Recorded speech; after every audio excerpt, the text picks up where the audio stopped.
Okay, continuing on with this example 4, very different appearing graph 3 to the x minus 1. This minus 1 is not right next to the x as in our previous example. Just wanted very quickly to say again, you could work out a table by hand. That's always an option. You can definitely do that.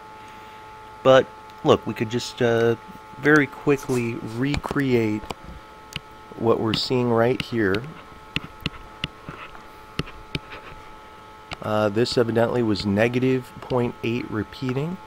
What we had with this was negative 0.6 repeating. This I believe was 0. This was a 2. And I believe this was an 8.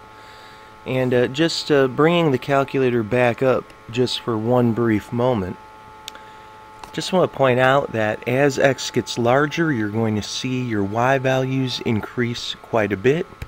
Notice what's happening as our x values are getting a little bit smaller. It looks like we're getting very close to, say, when x is negative 9, negative 0.999, and so forth. Here someone might say, oh, look, at negative 10, our y value is actually negative 1. But look, we can put our cursor over that negative 1 and see at the bottom of the screen that we're just getting incredibly close to negative 1. If we were to plot some points very quickly, and it's easy to do, we'll go 2 to the left, go down about negative 0.8, that's about right there.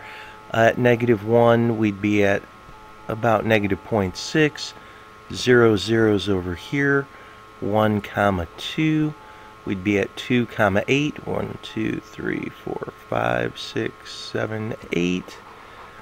You'd see a shape that is hopefully becoming more and more familiar to you. The shape that really every example has resembled to a certain point. Just want to show you very quickly that when we press graph now, there is a world of difference. You can see our curve is flattening out, not by the x-axis anymore, but by the line y equals negative 1. And by the way, that's why we took a look at our table before and we saw that our y values were getting closer and closer to negative 1. What are we really seeing? If we do not have x files, that is, if this minus 1 is not directly next to the x, for example, that would be this minus 1 would be right up here in the power. That's not what we're seeing. But if you see this minus 1, we're not having a transformation that moves left or right in the x direction. Rather, we're going to move downward. And our calculator will confirm this. It sure looks like we're getting closer and closer to the line y equals negative 1, but we're not going to intersect it. When you have such a situation, please draw in a horizontal dotted line. What are we getting at? The horizontal asymptote, you might not be surprised, is y equals negative 1. By the way, the fact that this negative 1 was in the problem is directly tied to our horizontal asymptote. Domain, well, it's going to be all reals. Every problem we're going to do in the next 2 days will be just like that. Once again, for our range, well, mentioned this before, the number that we have for our horizontal asymptote, namely y equals negative 1, is going to show up in our range here. You can see that our curve is above this horizontal line. All of our y values will therefore be bigger or greater than negative 1.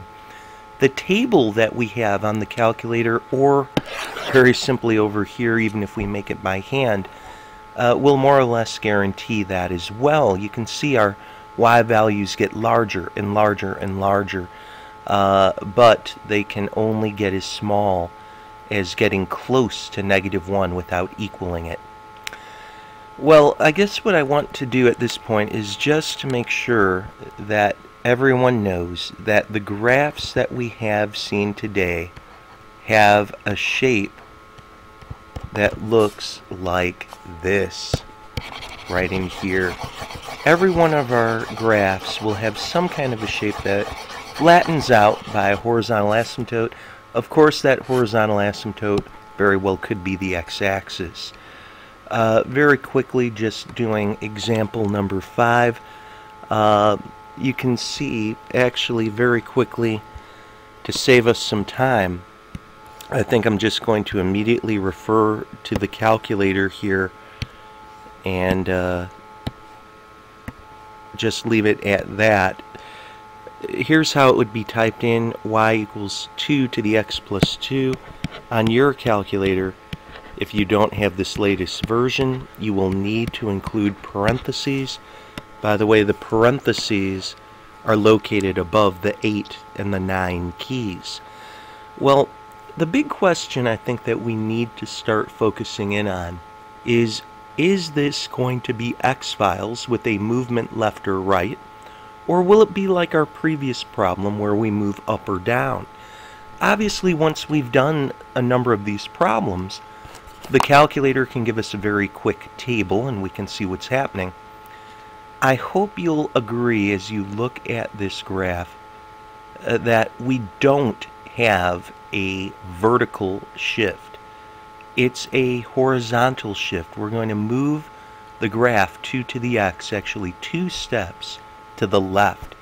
If we just hit graph very quickly, you can see it's just like our first problem, like in example 1, but everything gets slid over 2 steps to the left. Just wanted to leave with that. Very quickly, want to say that the next lesson is honestly just like what we've been doing. We're going to get into that in just